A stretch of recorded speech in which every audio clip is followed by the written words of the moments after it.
বসেন, যান যান যান তাড়াতাড়ি নিয়ে আসেন। বিএনপিরা বাম্বু খাইতে দেখলে তো আমার ক্ষুদ্র ভ্রাতার ভগিনীদের কারো কারো ব্যাপক মজা লাগে, তাই তা করে মজা আজকে ডাবল করে দিমু। আসেন আগে দেখে নি ফ্যামিলি কার্ডে কি কি দিবি বিএনপি। তারেক রহমান 2024-এর সেপ্টেম্বরে বলছিলেন ফ্যামিলি কার্ডের কথা। সেখানে বলছিলেন এই কার্ড যাদের হাতে থাকবে তাদের প্রত্যেককে মাসে মাসে খাবার আইটেম দেওয়া হবে। দেখেন, পরে দেখা গেল হয় টাকা অথবা খাবার দেওয়া হবে, যার যেটা প্রয়োজন। এই প্রসঙ্গে আমরা পরে আসিচ্ছি, এক এক করে আমরা দেখব। তো কি দেওয়া হবে তাহলে? ফ্যামিলি কার্ডের আওতায় প্রত্যেকটা পরিবার মাসে 2000 থেকে 2500 টাকা অথবা সমমূল্যের খাদ্য সহায়তা পাবে। তবে খাদ্য সহায়তা কি পাবে সেটার ব্যাপারে বিএনপির নেতাদের বক্তব্য আছে, আমরা ওইটা দেখব। আমরা ওইটা দেখে খাবারের হিসাবটা করে নেব। এই সহায়তার নগদ অর্থ হিসেবে অথবা নির্দিষ্ট খাদ্যপণ্য যেমন চাল, আটা, ডাল, ভোজ্য তেল, এটা হিসেবে দেওয়া হয়ে যেতে পারে। তো আমরা এই যে এটার একটা হিসাব কেজি ধরে করে দিছে এক বিএনপি নেতা, আমরা সেটা দেখেই হিসাব করব। এতে একটা পরিবারের খাদ্য চাহিদার একটা বড় অংশ নিশ্চিত হবে বলে তারা মনে করে আর কি। টাকাটা আসবে কিভাবে? ওইখানে বলা হয়েছে যে বর্তমান রাজস্ব এবং ব্যয়ের কাঠামোর মধ্যে বরাদ্দ এবং ব্যয় ব্যবস্থাপনা দক্ষতা বাড়ায়, দুর্নীতি অপচয় কমানোর মাধ্যমে প্রয়োজনীয় রাজস্ব সাশ্রয় সৃষ্টি করিয়া এটার বরাদ্দ করা হবে। এটা বিএনপির তারেক রহমানের উপদেষ্টারই লেখা, এটা দেখেছেন। তো কাদের দেওয়া হবে এই ফ্যামিলি কার্ড? সবাই পাবে, এটা সার্বজনীন, মানে দেশের সবাই। এমনকি সেটা যদি প্রাইম মিনিস্টারের বউ হয় সেও পাবে। ওই সময় বাংলাদেশ বিনিময় করতে আমরা নিয়ে আসছি ফ্যামিলি কার্ড। প্রাইম মিনিস্টারের ওয়াইফও যদি মনে করে যে আমি সেটা ইউজ করতে চাই, ইউজ করতে পারবো। মানে কার্ড তো নারীদেরকে দেওয়া হবে, সেই জন্য বলছে যে প্রাইম মিনিস্টারের বউ যদি হয় তাহলে সেও পাবে। এই হইতেছে বিএনপির ফ্যামিলি কার্ডের মোটা দাগে প্রকল্প। এটা তাদের প্রধান নির্বাচনী ক্যাম্পেইন, মানে এটা দিয়ে তারা ইলেকশনে উতরায় যাবে বলে আশা করতেছে। আর উতরাইতে পারবে কিনা সেটা আল্লাহ জানে। যাই হোক, ওই যে জামাইকোটা বুদ্ধিজীবী বলেছিল না যে জামাতের কোনো প্ল্যান নাই, আনপ্রিপেয়ার্ড। জামায়াত ইসলাম যদি সরকারে আসে তাহলে অর্থমন্ত্রী কি হবে?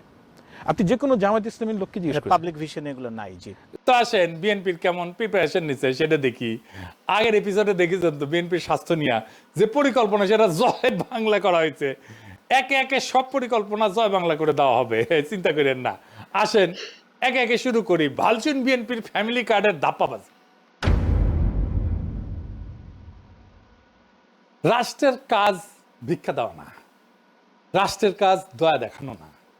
রাষ্ট্রের কাজ হইল যারা পড়ে যাইতেছে, পিছায় পড়তেছে, যারা সুবিধা বঞ্চিত, যারা দুর্বল, তাদেরকে টেনে ধরা, তাদেরকে বাঁচানো। এটার নামই হইতেছে সামাজিক সুরক্ষা বলয়, ইংরেজিত কয় সোশ্যাল সেফটি নেট। ফ্যামিলি কার্ডে বলা হয়েছে সব পরিবারকে প্রত্যেক মাসে সমান টাকা দেওয়া হবে। এখানে রাষ্ট্র ভেঙে পড়ে। রাষ্ট্র কোনো তো এটিএম মেশিন না যেখান থেকে টাকা বেড়াবি। রাষ্ট্র কোনো ডিস্ট্রিবিউশন সেন্টারও না, এটা বিতরণের কাউন্টারও না। রাষ্ট্র হইল মরাল অথরিটি, নৈতিক কর্তৃত্ব। রাষ্ট্রকে সিদ্ধান্ত নিতে হয় কে সবচেয়ে বিপদে, কে আজিব ধৈসা পড়বে, কে সবচেয়ে দুর্ভাগ্যের মধ্যে আছে, কে পিছায় পড়ছে, কাকে না ধরলে সমাজ ভেঙে যাবে, কাকে না বাঁচাইলে চলবে না। ফ্যামিলি কার্ড বলে এই বিচার আমি করব না, সবাইকে সমান দিতে হবে সমাজতন্ত্র। এইটা হইতেছে পলিসি ফেলিয়ার, মরাল কোলাপস, নৈতিক পতন। এই যে সামাজিক সুরক্ষা বলয় বা সোশ্যাল সেফটি নেট, এটার মানেটা আসলে কি? এটার মানে হইতেছে যে নির্দিষ্ট গোষ্ঠীর জন্য সহায়তা। এটা হইতেছে যে সবচেয়ে যার বেশি প্রয়োজন সে পাবে সাহায্য। এটাকে বলে ভালনারেবল ফোকাসড পলিসি। তো ভালনারেবল কারা?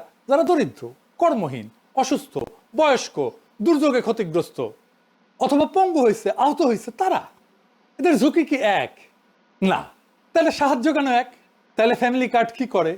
এইটা অসাম্যকে, বৈষম্যকে ঢেকে দেয়। এটা রাষ্ট্র দায়িত্বকে হালকা করে দেয়। সবাইকে সমান দিলে তো শক্তরা টিকে যাবে, দুর্বলেরা চুপচাপ পড়ে যাবে। এটা হইতেছে প্রশাসনিক কাপুরুষতা। কারণ প্রশাসন বা রাষ্ট্র বা সরকার এইটা দায়িত্ব নিতে চায় না, নৈতিক কর্তৃত্বের দায়িত্ব নিতে চায় না, যে সবচেয়ে দুর্বল তাকে চিহ্নিত করে তাকে সাহায্য করতে চায় না। ধরেন দুইজন মানুষ, একজনের পা ভাঙা, একজন দৌড়ায়। তো রাষ্ট্র যদি দুইজনকে সমান জুতা দেয়, এটা কি সাম্য হইল? এটা তো বৈষম্য, এটা তো জাস্টিস না, এটা তো ন্যায় বিচার না, এটা ইনসাফ না। এই যে তিনজন দেখেন, এই ছবিটা দেখেন, বিখ্যাত ছবি, আপনারা দেখছেন, তিনজন খেলা দেখিচ্ছে, তাই না? তিনজনের পায়ের নিচে একই সমানের বাক্স দিলে তৃতীয় জন খেলা দেখতে পারবে? পারবে না। প্রথম জনের পায়ের নিচে তো বাক্সের দরকার ছিল না, ছিল কি, ও তো এমনি দেখতে পাচ্ছে। আর তৃতীয় জনের পায়ের নিচে মানে বাচ্চাটার পায়ের নিচে 2টা বাক্স দরকার ছিল, এটাই জাস্টিস। দ্বিতীয় জনের পায়ের নিচে 1টা বাক্স, এটাই জাস্টিস, এটাই রাষ্ট্র করে। ফ্যামিলি কার্ড ঠিক এই অন্যায়টাই করে, 3 জনের পায়ের নিচে সমান বাক্স দিছে। তাইলে এই ফ্যামিলি কার্ড চালু হইলে যারা সবচেয়ে দুর্দশাগ্রস্ত, যাদের সবচেয়ে জরুরি প্রয়োজন, সেই মানুষ অদৃশ্য হয়ে যাবে। তারা কাগজে থাকবে, বাজেটে থাকবে, কিন্তু বাস্তবে থাকবে না। টাকা সবার মধ্যে সমানভাবে ছড়ায় পড়বে। তাহলে টাকার প্রভাব শূন্য হয়ে যাবে। টাকা তাহলে কাকে সাহায্য করতেছে? এই যে পুঁজিবাদী সমাজের তো সমস্যা হচ্ছে যে টাকা মাঝে মাঝে কিছু সেন্টারে জমা হয়ে যায়, কনসেন্ট্রেটেড হয়, কেন্দ্রীভূত হয়ে যায় কিছু মানুষের হাতে। সেটা যেন রিডিস্ট্রিবিউট করতে, পুনর্বন্টন করতে হয়, রিডিস্ট্রিবিউট করতে হয়। দেখছেন না, ইসলামে জাকাতের ব্যবস্থা আছে, প্রত্যেক বছর এইটা পুনর্বন্টিত হয়। যার কাছে বেশি টাকা তাকে দরিদ্র মানুষের মধ্যে বিলাই দিতে হবে। রাষ্ট্রের কাজ সবাইকে খুশি করা না, রাষ্ট্রের কাজ সবচেয়ে দুর্বলদেরকে বাঁচানো। যে সবাইকে সমান করে দেয় সে আসলে ঘোষণা করে আমি দুর্বলদের দায়িত্ব নিতে চাই না।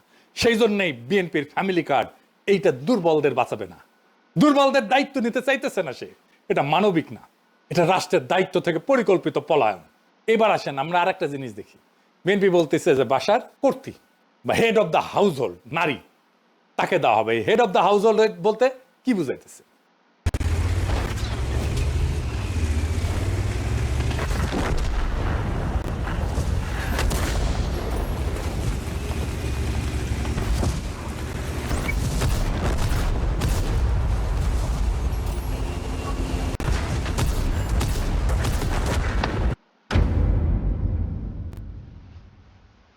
মানে পরিবারের গৃহকর্ত্রী আর কি, এই নারীর নামে। ইংরেজিতে লিখছে woman head of house hold. এখানে প্রথম সমস্যা হইতেছে পরিবারের সংজ্ঞা কি, কে এটা সংজ্ঞায়িত করবে? আমাদের সমাজে যৌথ পরিবার আছে এবং ছোট পরিবার আছে, যেটাকে নিউক্লিয়ার পরিবার বলা হয়, একই সাথে চলে। যে নারী, সে নারী তো কারো মা, সে একই সাথে কারো মেয়ে, কারো স্ত্রী, কারো শাশুড়ি, কারো পুত্রবধূ, কারো বোন। তাকে কোন পরিবারের অন্তর্ভুক্ত করা হবে? পরিবারের কোনো সংজ্ঞা বানানো তো সম্ভব না। এটা একটা ইমোশনাল অ্যাটাচমেন্ট। একটা পরিবারে কে কে থাকবে, কোন কোন সম্পর্ক থাকবে, কতদূর রক্ত সম্পর্ক পর্যন্ত পরিবারের ভিতরে থাকবে, তো এসব তো রাষ্ট্র বা সরকারি আমলারা এটা সংজ্ঞায়িত করে দিতে পারে না, বলে দিতে পারে না, ডিকটেট করে দিতে পারে না। এক এক পরিবার এক এক রকম হবে। দেখবেন কোন পরিবারে শাশুড়ি আছে, কোন পরিবারে মা আছে, কোন পরিবারে ভাই আছে, কোন পরিবারে বোন আছে। এই একটা ইস্যুতে তো ব্যাপক কারচুপি, দুর্নীতি হবে। একটা পরিবারের সব মেয়ে প্রত্যেকের নিজের নামে কার্ড বানাবে, এটা হবে। আমি কয়ে দিতেছি, লিখে দিতে পারেন। বাংলাদেশে বিয়ের পর অনেকে বাপের বাড়ি বা শ্বশুর বাড়িতে থাকে, তাদেরকে কি আলাদা আলাদা পরিবার গণ্য করা হবে নাকি একটা পরিবার গণ্য করা হবে? একটা পরিবারে এইভাবে অনেকগুলো কার্ড বানায়, সবগুলো থেকে টাকা রেশন নিজেদের অ্যাকাউন্টে পড়বে যদি সবাইকে দেওয়া হয়। তাই তো দিতে চায় তারা সবাইকে। এবার একটা ইন্টারেস্টিং জিনিস দেখি। এই যে বলছি যারা ভালনারেবল গ্রুপ, যাদের সবচেয়ে বেশি সাহায্য দরকার, তাদের কিন্তু অন্য সহায়তা দেওয়া হয়। সেটা কি বন্ধ করে দেওয়া হবে? বিএনপি কি সেটা বন্ধ করে দিবে? আসেন সেটা বুঝে দেখি। আমাদের সামাজিক সুরক্ষা কার্যক্রম কি কি আছে? আপনার নাম শুনেছেন অনেক, বয়স্ক ভাতা, বিধবা ভাতা, প্রতিবন্ধী ভাতা, তাই না? এমনকি হিজড়া জনগোষ্ঠীর জীবন মান উন্নয়ন ভাতা আছে। আমাদের একটা বিশাল খাদ্য ভিত্তিক সুরক্ষা কর্মসূচি আছে, এটা সে পাশে লিখে দেন। এর মধ্যে আছে ভিজিডি কার্ড, আপনারা শুনছেন, এটার নাম হচ্ছে ভালনারেবল গ্রুপ ডেভেলপমেন্ট। তারপরে আছে VGF card, vulnerable group feeding. তারপরে জিআর আছে, এটি দুর্যোগকালীন ত্রাণ। তারপর ওএমএস আছে, ওপেন মার্কেট সেল, খোলা বাজারে খাদ্য বিক্রি। তারপরে টিসিবির কার্ড আছে, দেখছেন না? এটার মাধ্যমে ভর্তুকি দেওয়া হয়েছে, যে সমস্ত পণ্য সেটা দেওয়া হয়। আবার এটা কাজের বিনিময়ে খাদ্য কর্মসূচি আছে না, ফুড ফর ওয়ার্ক, কাজের বিনিময়ে খাদ্য, কাজের বিনিময়ে অর্থ, যেটা সেটাকে বলা হয় টেস্ট রিলিফ। তারপরে একটা ইজিপিপি বলে আছে, মানে যেটা কর্মসংস্থান সৃষ্টি করবে, এরকম প্রোগ্রাম। অতি দরিদ্রদের জন্য কর্মসংস্থান কর্মসূচি। তারপরে নারী এবং শিশু মাতৃস্বাস্থ্য সুরক্ষা আছে, মাতৃত্বকালীন ভাতা আছে একটা, যারা বাচ্চাদেরকে দুধ দেয় তাদেরকে মাতৃত্বকালীন একটা ভাতা আছে, মা এবং শিশু সহায়তা কর্মসূচি। তারপরে প্রাথমিক বিদ্যালয়ে মিড ডে মিল আছে, মানে স্কুলের মধ্যেই খাবার দেওয়া হয় বাচ্চাদেরকে। শিক্ষাভিত্তিক সুরক্ষা আছে, মানে প্রাথমিক এবং মাধ্যমিক স্তরে উপবৃত্তি আছে, মাদ্রাসা শিক্ষাদের উপবৃত্তি আছে, এবং বিশেষ এবং প্রান্তিক জনগোষ্ঠীর জন্য কর্মসূচি আছে। খুব চমৎকার চমৎকার কর্মসূচি আছে। যেমন ধরেন চা বাগান শ্রমিকদের সহায়তা কর্মসূচি আছে। চা বাগান শ্রমিকরা কিন্তু খুবই দরিদ্র, অতি দরিদ্র। তাদের যে জীবনের যে কি কষ্ট আপনারা চিন্তাও করতে পারবেন না। আমি একটা ক্লিপ দেখাবো আজকে। তারপরে ধরেন বেদেদের জন্য, জেলেদের জন্য, হাওড় এবং চরাঞ্চলের জনগোষ্ঠীর জন্য আলাদা আলাদা ভাতা আছে, ক্ষুদ্র নৃগোষ্ঠীর জন্য উন্নয়ন কর্মসূচি আছে। তারপর ধরেন বন্যা হইল, সেখানে দুর্যোগ, জলবায়ু ঝুঁকি ব্যবস্থাপনা, এইটার জন্য আবার আলাদা সহায়তা আছে। খরার জন্য সহায়তা আছে। ওই যে হাসিনা বাসা টাসা বানাই দিছিল না, ওইটা একটা বাসস্থান পুনর্বাসন কর্মসূচি আছে। বিএনপি বলতেছে যে এই যে ফ্যামিলি কার্ডের বার্ষিক ব্যয় এইটা হবে 12,000 কোটি টাকা। তো এই আমি যতগুলো সামাজিক সুরক্ষার কর্মসূচি বললাম এই বাজেটের 10%-এর মতো, 10.28 ওরা বলছে। মানে হাসিনা আমলে যেটা দেওয়া হইতো তার 10 ভাগের 1 ভাগ। কিন্তু সামাজিক সুরক্ষা কর্মসূচিগুলোর মধ্যে ওরা বলতেছে যে এটা ওভারল্যাপ আছে, মানে একই সুবিধা একাধিকবার পেয়ে যায় একজন। সেটা কমায় বিএনপি 9,500 কোটি টাকা সাশ্রয় করবে নাকি এর মধ্যে থেকে, এবং সেই অর্থটা ফ্যামিলি কার্ড স্কিমে দেবে। বুঝছেন, এই 12,000 টাকার মধ্যে 9,500 টাকা এক্সিস্টিং যে সামাজিক সুরক্ষা আছে ওইখান থেকে বাইর করে কেটে নিয়ে ফ্যামিলি কার্ডে ঢুকাবে। মানে একটু বুঝাই দিই, এই যে দেখেন চা বাগান শ্রমিক সে একটা বিশেষ সুবিধা পায়, আগে একটু দেখায়নি, চাতে তো মজা করে খায়, চা বাগান শ্রমিকের জীবনটা কেমন, কষ্টটা কেমন দেখেন। এটা গ্রিন টি, এটা গ্রিন টি। এই পাতা আমাদের মহিলারা খুব হ্যাঁ, এই পাতাতে স্কুলে তুলবে না, আমার ওয়াইফ 8 ঘন্টা কাজ করে 178 টাকা পায়। 8 ঘন্টা কাজ করার পরে 23 কেজি তোলার পরে 178 টাকা পায়। জি, আর 23 কেজি কম হলে 1 কেজি প্রতি 60 টাকা মাইনাস। মানে 23 কেজি কম হলে 60 টাকা হয় না। জি, এইভাবে আপনাদের জীবন চলতেছে। কষ্ট হয় স্যার, ভালো মন্দ মন চায়। এই যে ম্যাডাম সাহেব একটা কথা বলি, হ্যাঁ, কিছু মনে নিবেন না। না, ম্যাডাম সাহেব যে 100 টাকা দিচ্ছেন না, আজকে 25 ডিসেম্বর না, জি, আমার মা বলতেছিল এখানে কলা নিব, বিস্কুট আর একটা লু বিস্কুট। মন চায়, মাছ মাংস আমাদের মন চায়। দেখেছেন মনটা খারাপ হয়ে গেল না? এই লোকের মা ধরেন যে যার কথা বলতেছিল ওই লোকটা, সে বয়স্ক নারী ভাতা পায় নিশ্চয়ই, আর চা শ্রমিকের ভাতা পায়, তাই না? দুইটা ভাতা পায়। এটারে বলতেছে ওভারল্যাপ, মানে তুমি তো দুইটা নিতে পারবে না, এইখানে দরিদ্র সুবিধা বঞ্চিত মানুষের টাকা সরায় না ফ্যামিলি কার্ড দিবে। টেম্পু স্ট্যান্ডে চান্দাবাজি করতে করতে অভ্যাস খারাপ হয়ে গেছে, গরিব মানুষের টাকা সরায় নিজের ভোটে যেটা রাজনৈতিক কর্মসূচি আর্থিক ব্যাস মেটাবে। সি সি সি সি রানুনি সি। আচ্ছা, আর একটা জিনিস দেখাই, তারা বলতেছে যে ক্যাশ টাকা বা খাদ্য সহায়তা দেওয়া হবে, মানে কাউকে ক্যাশ টাকা কাউকে খাদ্য সহায়তা দেবে। কে ঠিক করবে কাকে ক্যাশ দেবে আর কাকে খাদ্য সহায়তা দেওয়া হবে? এবার আসেন দেখি খাদ্য সহায়তা দেওয়াটা আদৌ সম্ভব হবে কিনা।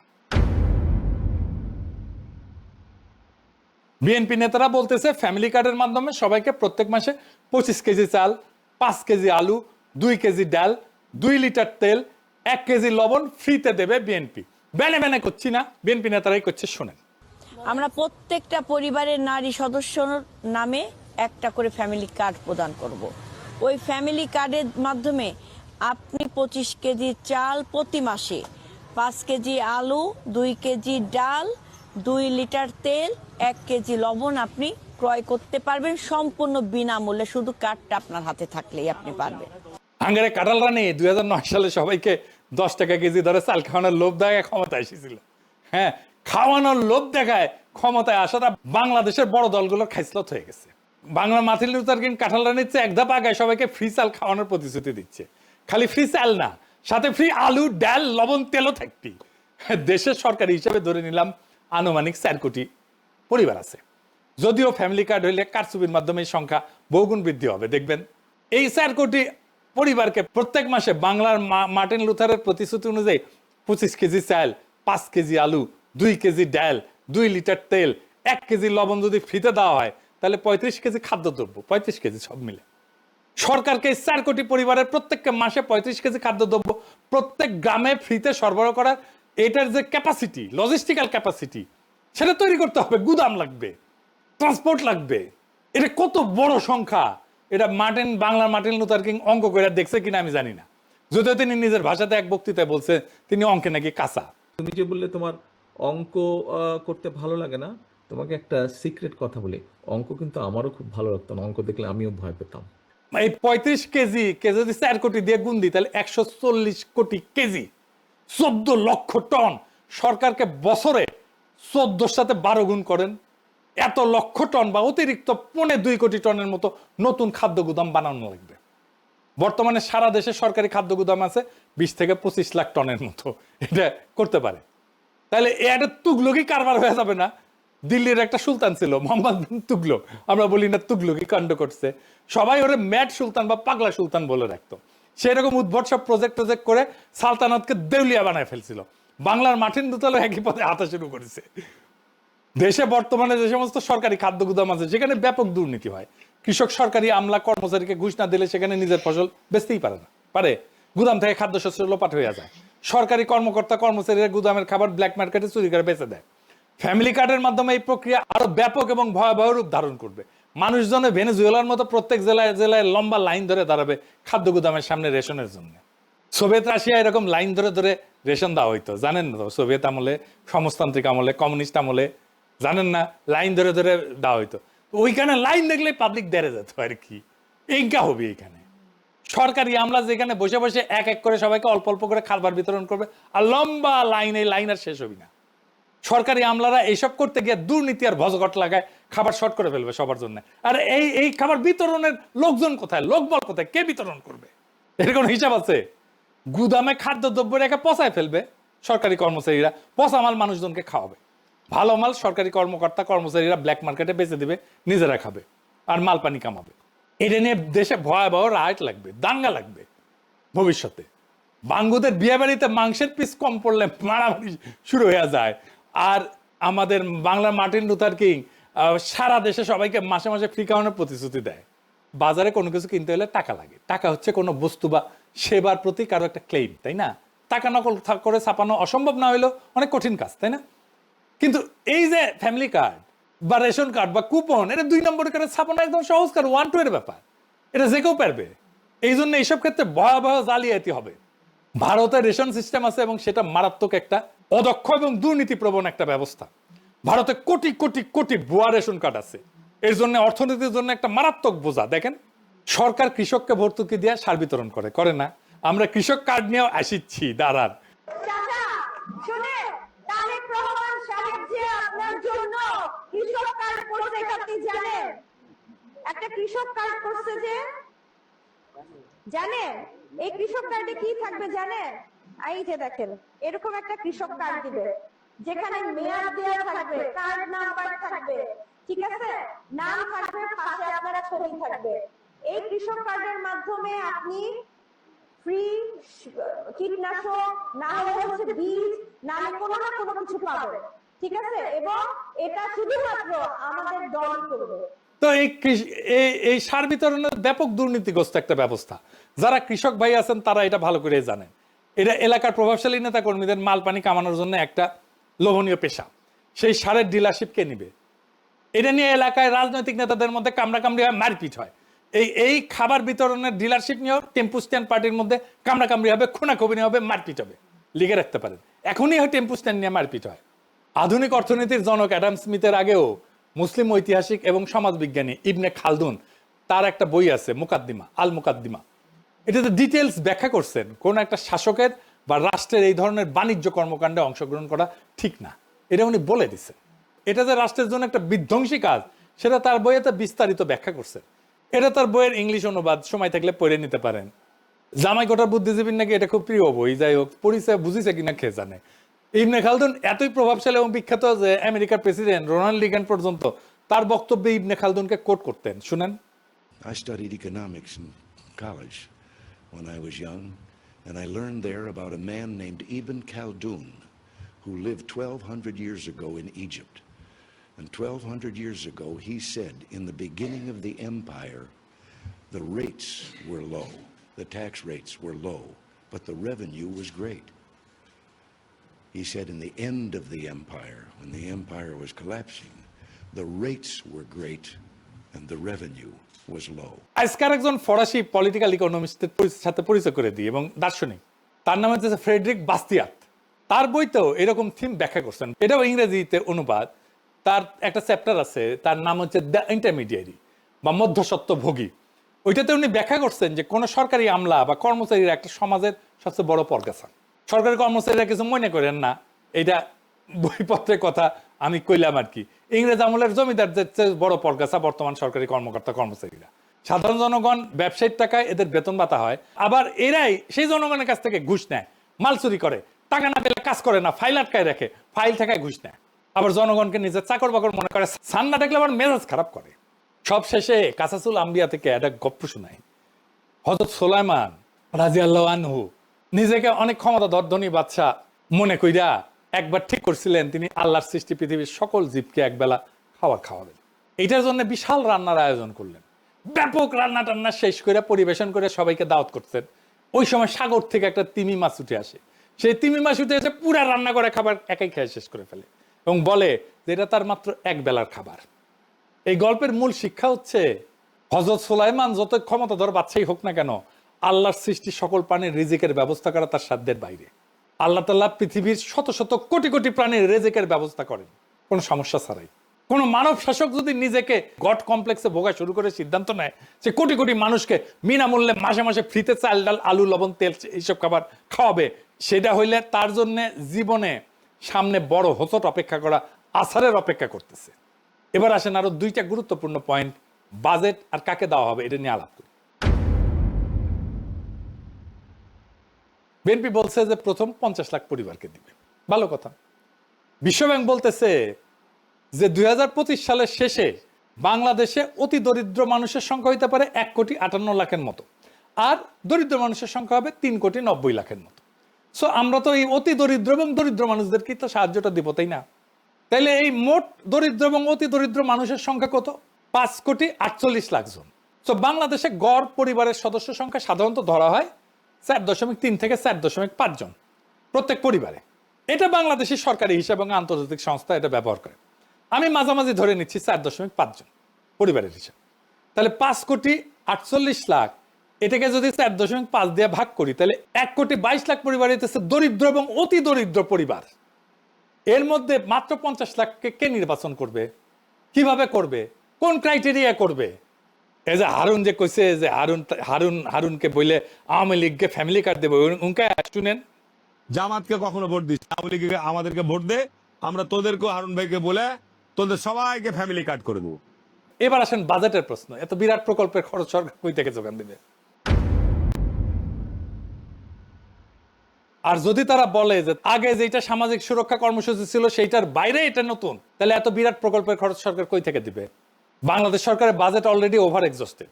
সরকারি বাজেট ডকুমেন্ট যা পড়ার শিক্ষা রাখে সে পড়লে বুঝবে সরকারের রাজস্ব আয়ের চাইতে খরচ অনেক বেশি। এছাড়া সামনে অনেক হাসিনার রেখা যাওয়া ঋণের ইনস্টলমেন্ট শোধ করার টাইম হয়ে আসতেছে, শোধ করা শুরু হবে এই 2026 থেকে। এরপর যদি আবার বাংলার মার্টিন লুথার কিং এই সমস্ত দুর্গোগী পরিকল্পনা নিয়ে আসে, তাহলে সরকার কেবলমাত্র একভাবে এটাকে ফাইন্যান্স করতে পারবে, সেটা হইতেছে সরকারিভাবে টাকা চাপানো। এইটা হইলে যে ভয়াবহ মুদ্রাস্ফীতি হবে, বাংলাদেশ পুরা রবার্ট মুগাবের জিম্বাবুয়েতে পরিণত হয়ে যাবে। তো বিএনপির সব কয়টা নির্বাচনী প্রতিশ্রুতির এইভাবে ফর্দাফাই করে দেওয়া হবে। ওরা জানে বাঘে ছিলে 18 গা, পুলিশে ছিলে 36 গা, আর পিনাকে ছিলে জয় Bangla.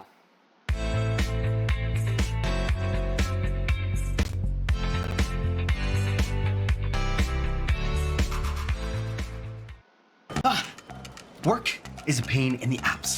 My files are in this app. My chat's in this app. Projects in that app. Oh! Wow.